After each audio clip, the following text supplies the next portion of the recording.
அனைவருக்கும் வணக்கம். இது ஒரே ஒரு நம்ம பிள்ளை ஒரு விஷயம் தப்பாக சொல்லிடுச்சு.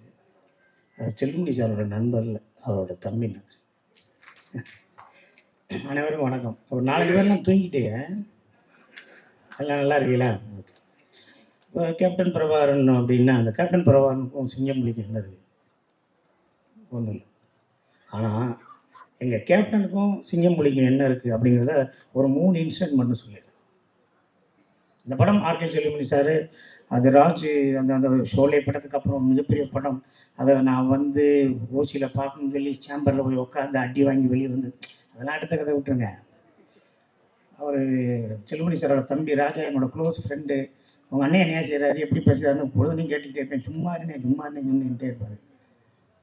நான் வந்து உதவி இயக்குனராக இருக்கும் பொழுது, அதாவது என்னால் வந்து சினிமாவுக்கு வர்றதுக்கு முன்னாடி எனக்கு ஒரு லாஸு அப்படின்னா செல்லுமணி என்னென்னாங்க, என் வீட்டு பெட்ஷீட் காணா போச்சு. எங்கன்னா எங்கள் ஊர் பெரியகுளம் பக்கத்தில் கும்பக்கரையில் ஆட்டமா தேரோட்டமா சாங்கு, நைட் எஃபெக்ட் 3 மணி 4 மணிக்கு தான் சாங் முடியுது. அந்த சாங்கை பார்க்கணும்னா அந்த ஃபால்ஸுக்கு போகணும்னா ஒரு ஷார்ட் எடுப்பாங்க, அதுக்கப்புறம் பிரேக் விட்டுருவாங்க. நான் அந்த பாறையை போய் பெட்ஷீட்டை வச்சு பொத்தி படுத்துட்டேன். அப்புறம் திருப்பி ஆட்டமானது இங்கேயே ஓடுறாங்கடான்னு ஓடுனேன். திருப்பி வந்து பார்த்தேன் பெட்ஷீட்டை காணும். அதுக்கப்புறம் சைக்கிள் பஞ்சரு. திருப்பி ஒரு வாரம் கழித்து சாங்கெல்லாம் முடிஞ்சிருச்சுனாங்க. அங்கிட்டு ஆண்டிப்பட்டி பக்கத்தில் ஏதோ ட்ரெயின் ஃபைட் எடுக்கிறேன். நாங்கள் எங்கள் அம்மா சொல்லிச்சு, அங்கேயும் பெட்ஷீட் எடுத்து போனேன். நான் வழக்கமத்து பண்ணி சாத்தி போயிருந்தேன். அப்புறம் இங்கே சினிமாவுக்கு வந்து அசிஸ்டன்ட் டைரக்டர் அந்த படம் ரிலீஸ் ஆகும்போது போய் பார்க்க முடியல. எங்கள் கேப்டன் இருந்ததுனால தான் நான் அசிஸ்டன்ட் டைரக்டராக இருந்தேன். ஏன்னா அவர் இருந்த ஆஃபீஸில் நான் சோறு சாப்பிட்டதுனால தான் எங்கள் சொந்தக்காரனே சொல்லிட்டு போயிட்டேன், இனிமேல் நீ சென்னையை விட்டு வரவே மாட்டேன், உனக்கு சோறு போடுறதுக்கு ஒரு ஆள் இருக்காரு, நீ அங்கே சாப்பிட்டு நல்லா இருக்கு. அதை எங்கள் கேப்டனை வச்சுக்கிட்டு ரேணிகுண்டா படத்தில் நான் தான் ஆடியோ ஃபங்க்ஷனில் நான் தான் எடுத்து நான் தான் ஆங்கராக நான் பேசினேன்.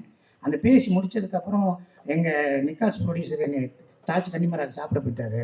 அப்போ எங்கள் கேப்டன் வந்து எங்கள் அண்ணன் சுதீஷ்கிட்ட சொல்லி, அவன் சிங்கப்படி சாப்பிட்டானா எங்கே இருக்கானான்னு சொல்லி போய் பார்த்து என்னை கன்னிமராவில் வந்து, சுதீஷ் சார் நீ சாப்பிட்டேலான்னு சொன்னார் கேப்டனு. அது சொன்னேன், இல்லைண்ணே நான் சாப்பிட்டேன், நீங்கள் தானே இருக்கேன், நான் இந்த அமீர்லாம் சாப்பிட்டுருப்போம் அப்படின்னு.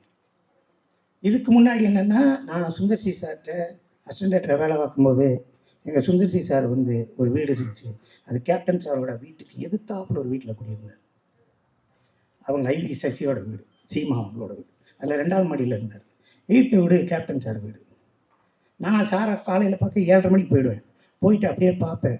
பார்த்துட்டு இரவு 7:30 மணிக்கு மேலே மொட்டை மாடிக்கு போவேன். மொட்டை மாடிக்கு போயிட்டு எதுக்கு போவோம், நான் டி சங்கரனே கேமராமேனு எல்லோரும் போய் உட்காந்து அங்கே பேசிக்கிட்டு போய் ஏதோ சாப்பிட்டுட்டு இருப்போம். அப்போ அங்கிட்டு பார்த்தோம்னா அங்கேருந்து தூரமாக கேப்டன் நிற்பார். ஷூட்டிங்லையும் நான் போகணும்னே, வருஷம் பூரா ஷூட்டிங் போகிறது நீங்கள் ஒரே எழுத்தாண்டது அப்படின்பாரு. ஆச்சு காலையில் பார்க்கலாம் தூங்கு அப்படின்ட்டு போயிடுவார். அப்புறம் ஒரு 4 நாள் கழித்து வர்றேன், விஜயகாந்த் சார் விட்ட ஃபோட்டோ எடுக்கணும்னு சொல்லி பிரசாத்துலேருந்து ஒரு கியூ, பிரசாத்துலேருந்து காவிரி ஸ்ட்ரீட்லேருந்து ஒரு கியூ நிற்கிது வீட்டுக்கு முன்னாடி. நான் அசிஸ்டன்ட் டைரக்டர் வெளியே போய் ஒவ்வொருத்தரா பொண்ணு தள்ளி விடுறேன். அப்போ விட்டுக்கிட்டே இருக்கையில் அவர் வந்து பார்க்குறாரு லேசா, சார் சுந்தர் சார்கிட்ட வேலை பார்க்குறாரு அசிஸ்டன்ட் டைரக்டர்னு அவரோட உதவியாளர் சொல்கிறேன். அப்படியா, எந்த ஊர்? மதுரை பக்கம் பெரியவங்க. அப்படியா, எல்லாம் ஃபோட்டோ எடுத்துட்டாங்க, வா நீ ஃபோட்டோ எடுக்கலையான்னாரு. நான் உங்களை வச்சு படம் எடுக்கணும்னு. என்னது உங்களை வச்சு படம் எடுக்கணும் என்ன சொல்கிறேன், நீ பத்து எடுக்கிற அப்படி தான் சொல்லு அப்படின்னு போயிட்டார். போனதுக்கப்புறம் அஜித்தை வச்சு படம் பண்ணுறோம், உளவுத்துறை ரிலீஸ் ஆகுது, எதாவது விஜயகாந்த் சாரை வச்சு பண்ணணுமே எதடா பண்ணுறது என்னடா பண்ணுறோம். அடுத்துக்கடுத்து சூர்யா வச்சு ஒரு படம் பண்ணலாம்ட்டு இருக்கோம். அதில் ஒரு நாள் கெஸ்ட் ரோல் பண்ணணும். விஜயகாந்த் சாரை வச்சு யார் கெஸ்ட் ரோல் பண்ணுறது, ஒரு நாள் யார் கெஸ்ட் ரோல் பண்ணி யாரோ பேசுகிறாங்க. நான் இடையில கலைப்புலி தானே சார் இருக்கார், பாலா சார் இருக்கார், விஜயகாந்த் சார் ஒரு நாள் எப்படி வருவார், அவர் எப்படி வருவார், யாரும் வரமாட்டார், பேசி பார்க்கலாம் சார். அப்புறம் பாலா சார் பேசினார், தானே சார் பேசினார், என்னை அனுப்பிச்சிட்டாங்க. நான் நேராக போகிறேன், அவர் வீட்டுக்கு போகிறேன். போனோன்னே என்னை பார்த்தேன்னு வட ஒரு 10 நிமிஷம் கழிச்சு வா, என்னை ஒரு நாள் நடிக்க சொல்லி ஒரு டைரக்டர் வந்து கதை சொல்ல வர்றாரு, அவள் போகட்டும் நீ வெளியே புரிஞ்சுக்கிறேன் நான் பேசுகிறேன். இல்லைடா ஒரு நாள் நடிக்க சொல்கிறாரா தானு பாலெல்லாம் பேசினாரா, நீ 10 நிமிஷம் இரு நான் பேசுகிறேங்கிற இல்லைன்னாரு. இல்லை அதுதான் நானுன்னு. இல்லை நீயா இல்லைடா நீ இப்படி சொல்கிற, நான் தான் சொன்னேன் உங்களை வச்சு படம் எடுக்குதுங்க. நான் அடிக்க மாட்டேன்டா ஒரு நாள். நான் எப்படி நீ அடிச்சேன்னா அத்தனை பேருக்கு அடிக்கணும். நீ அடிக்கலைன்னு எப்படி படம் சூர்யா நானுமா அப்படியா சூர்யா நடிக்குதா வரண்டா போடான்ட்டு. ஒரு 10 நாள் கழிச்சு டேட்டு கொடுக்குறாரு. ஃபிலிம் இன்ஸ்டியூட்டுக்கு போகிறேன். அவர் நடிச்சுக்கிட்டு இருக்காரு. சார் என்கிட்ட நான் மேனேஜர் போயிட்டேன், நான் வந்துட்டேன் போய் சொல்லுங்கள் டேரக்டரில் வந்துட்டோம், கேமராமேன் ரத்ன வெள்ளம் வந்துட்டோம், உள்ளே போங்கன்னு. உள்ளே போனேன் சார் யூனிட்டே வந்துருக்குன்னு ஒன்று. அவனை பூனை பிடிக்கும் உன்னை யார் யூனிட்டை கூப்பிட்டு வச்சுக்கணும். என்னை படம் எடுக்கணும்னே, நீங்கள் சூர்யாவில் மீட் பண்ணுற சீன் எடுத்துங்க. இங்கே கேமரா இருக்குது, இங்கே ஜூனியர் ஆர்டிஸ்ட் இருக்குது, இங்கே டைரக்டர் இருக்காரு, நான் இருக்கேன். நீங்கள் எதுக்கு மேற்கொண்டு செலவழிச்சுக்கிட்டு இருக்கிறீங்க?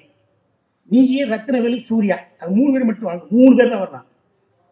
மேனேஜரை கூட கூப்பிட்டு வா அப்படிங்கிறாரு. அவர் ஷூட்டிங்கை 3 மணி நேரம் நிப்பாட்டிட்டு அவர் ஷூட்டிங்கில் என்ன வேணும், நான் எங்கே நிற்கிறேன். சூர்யா சார் நான் சேர்ந்து ஒரு மாலையை போடுறேன். எதுக்கு சூர்யா மாலை சேர்ந்து அப்படிங்கிற 3 மணி நேரம். 1 மணி நேரம் கேப்டன் ஷூட்டிங் எவ்வளோ செலவாகும் பாரு. அவ்வளவு நல்ல மனுஷன். டப்பிங் கூப்பிட்டு போகிறேன், அப்பயும் ஒரு பொக்கே கொடுக்குறேன். இல்லை இந்த வர்றது டிரைவர் இவருக்கு 500 ரூபா கொடுக்குறா, இதுக்குடா ஏன்டா பண்ண இவ்வளோ நடந்துருச்சுங்க. தம்பி விஜய் பிரபாரோட தம்பி சின்னவர் செம்ம அவர் படம் மலேசியாவில் படம். அந்த படத்துக்கு நான் போய் நடிக்கணும்னு சொன்னாங்க. ஏதோ பேச்சுவார்த்தை, யாரோ ஏதோ பொருளை கிளப்பிட்டு ஏதோ போயிடுச்சு. கேப்டன் போயிடுச்சு. என்ன சிங்கி காசு கேட்டேன் அப்படிங்கிற மாதிரி போயிடுச்சு. அண்ணே இல்லைன்னேங்கிற பிறகு நான் தகவல் சொல்லிட்டேன், நீ மலேசியாவுக்கு வாடான்ட்டேன். நானும் போயிட்டேன். போய் இப்போ ஒரு ஹில்டனும் மேரிடு ஒரு பெரிய ஸ்டார் ஹோட்டலில் இருந்துச்சு. 4 மணிக்கு மேக்கப் போட்டேன். 4 மணிக்கு மேக்கப் பண்ண போகணும்.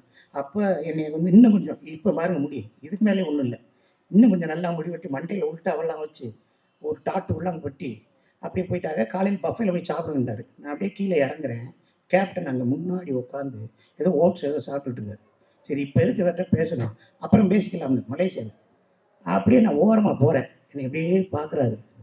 பார்த்துட்டு மேக்கப் பண்ண கூப்பிடியா, மேக்கப் பண்ண வந்தார். இந்த ஒருத்தன் போகிறேன் மாதிரியா டவுசரை போட்டு தோடுகிடலாம் மாட்டி அவனை மாதிரியே சிங்கப்புலிக்கு makeup Podiyar. Hour makeup man பார்த்துட்டு சார் அவர் தான் சார் சிங்கப்புலி.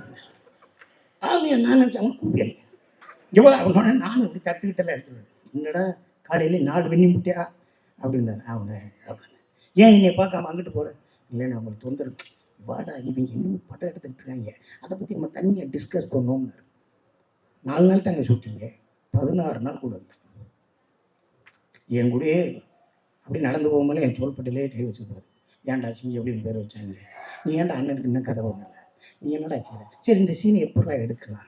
ஆனால் நீங்கள் அந்த ரைஸ் மில்லில் நான் பழைய கதையை கேட்பேன், உன்னை கொன்றுவேன், என்னை பேச வச்சுக்கிட்டே இருக்காது, பேசாமல் இருப்பார். ஆனால் என் கூடவே இருப்பார். அந்த ஒரு நல்ல மனிதர், மிகப்பெரிய மனிதர். நான் பேசிக்கிட்டே இருந்தேன், 10 புத்தகம் எழுதுவேன் எங்கள் அண்ணனை பற்றி.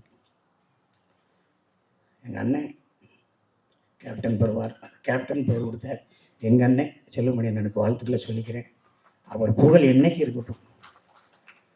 சில பேர் அதாவது பூவில் ஒரு பூ இருக்குல்ல, பூவில் ஒரு பூக்குள்ளே தேன் இருக்குமா, அந்த பூக்குள்ளே தேன் இருக்காது. எல்லாரும் சொல்லுவாங்க பூக்குள்ளே ஒரு தேன் இருக்கும், அதுக்கு பேர் தேன் இல்லை, அது பேர் பூந்தேன். அந்த பூந்தேனை குடிச்சிட்டு போயிட்டா தேனடையில் இருக்குது, தேனில் அந்த தேனை கக்கி அதை தேனை உருவாக்கும், அதுதான் தேன். இங்கே இருக்குது பூந்தேன்.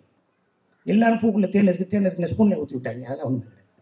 அது மாதிரி எங்கள் அண்ணனை பற்றி அருமை, எங்கள் கேப்டனை பற்றி அருமை மக்களே உங்களுக்கு புரியாமல் போயிடுச்சு. அவரை பற்றி புரியாமல் போயிடுச்சு. அவர் தோல்வியில் அடைய, அவரை துரோகம் தான் வீழ்த்துச்சு. எங்கள் அண்ணன் விட்டதை என் தம்பி விஜய் பிரபாகரன் கொண்டு வருவார். எங்கள் அண்ணியார் இருக்காங்க, அவங்க கொண்டு வருவார். நீங்கள் நல்லபடியாக இருக்கணும். சினிமாவுக்கு செஞ்ச போல் இன்னும் மக்களுக்கு செய்யணும்னு நினைக்கிறீங்க. விருதுநகர் கைவிட்டாலும் நீ உங்களை எதுவுமே கேட்காது, கவலைப்படாமல் இருங்க. அனைவருக்கும் வாழ்த்துக்கள். கேப்டன் பிரபாகரன் ஓட போகுது எல்லாம்னு சொல்லிட்டாங்க, எல்லோரும் பார்க்கத்தான் போகிறோம். என்னுடைய 200 ரூபா பாக்கெட்டில் இருக்குது, என் குழந்தைகிட்ட இருக்குது, என் மனைவிட்ட இருக்க. என்னுடைய 1200 ரூபா படம் வர்ற ரிலீஸ் அன்னைக்கு எங்கள் அண்ணன் படத்துக்கு இருக்கும். நன்றி நன்றி நன்றி. வாழ்த்து.